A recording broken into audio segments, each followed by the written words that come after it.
Je vais vous faire l'arbre qui correspond au tirage euh, dans l'exercice numéro 3. Mais je ne vais pas le faire en tirant deux cartes, en tirant une seule carte, mais je vais me poser deux questions. Est-ce que je suis dans l'événement A? Est-ce que je suis dans l'événement B? Voilà. La première question que je peux me poser, c'était un valet. Donc, la première question,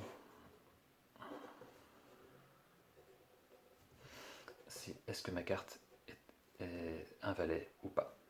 Est-ce que c'est dans A ou dans A bar?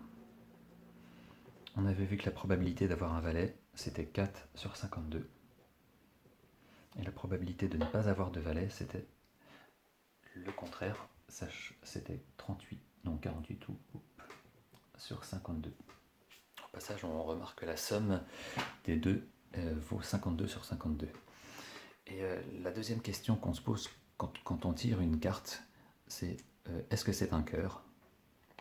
Donc après s'être posé la question est-ce que c'est un valet, on peut se poser la question est-ce que c'est un cœur? Ça c'était l'événement B. L'événement B bar, pas cœur.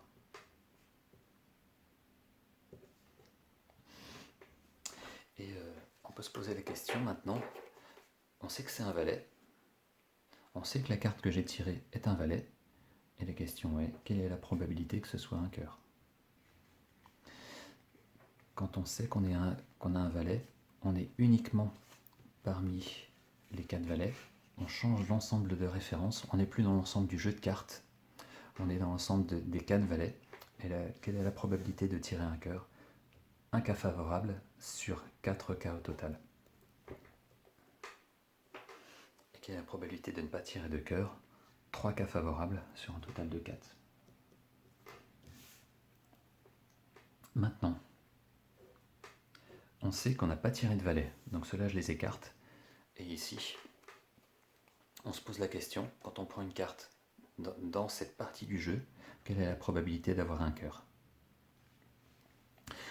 Des cas favorables, des cœurs, j'en ai 12, puisqu'il y en a un qui est écarté, sur un total de, étant donné que j'ai écarté 4 cartes, il m'en reste ici en main 48. Et des cartes qui ne sont pas des cœurs, j'en ai 36, sur un total de 48.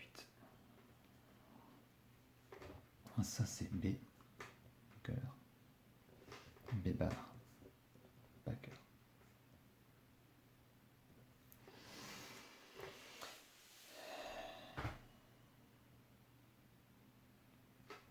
Maintenant la question qu'on peut se poser c'était P de A union B. Pardon, P de A inter B. C'est une carte qui est à la fois un valet et un cœur. A inter B, on est passé par A et par B, ici. On est passé par A et par B. Je vous avais dit tout à l'heure la probabilité d'arriver ici. On va multiplier les probabilités sur les branches. 4 sur 52 multiplié par un quart.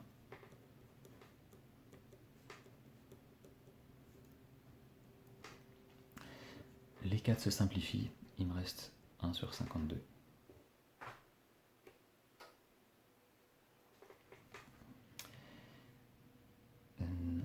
Pour P de A union B, A union B, il faut que A ou B soit satisfait. Quels sont les cas où A et B sont l'un ou l'autre est satisfait? Ce cas-là, puisque j'ai les deux. Ce cas-là aussi, puisque j'ai A. Pas B, d'accord, mais j'ai A. Ce cas-là, oui aussi, puisque je n'ai pas A, mais j'ai B. Et ce cas-là, non. P de A union B, on peut aussi le dire comme c'est P de A inter B, plus celle-ci, P de A inter B bar, plus la dernière, P de A bar inter B, où je suis passé par A bar et par B. Donc celle-là, on l'avait déjà calculée, 1 sur 52. A inter B bar, c'est 4 sur 52 multiplié par 3 quarts, plus P de A bar inter B, 48 sur 52,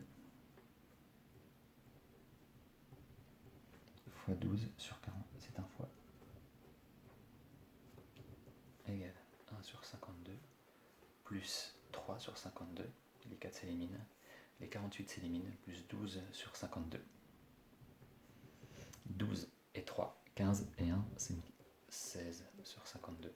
Et on retrouve la probabilité P de A inter B qu'on avait calculée avec l'autre formule, P de A plus P de B, avec cette formule surlignée ici.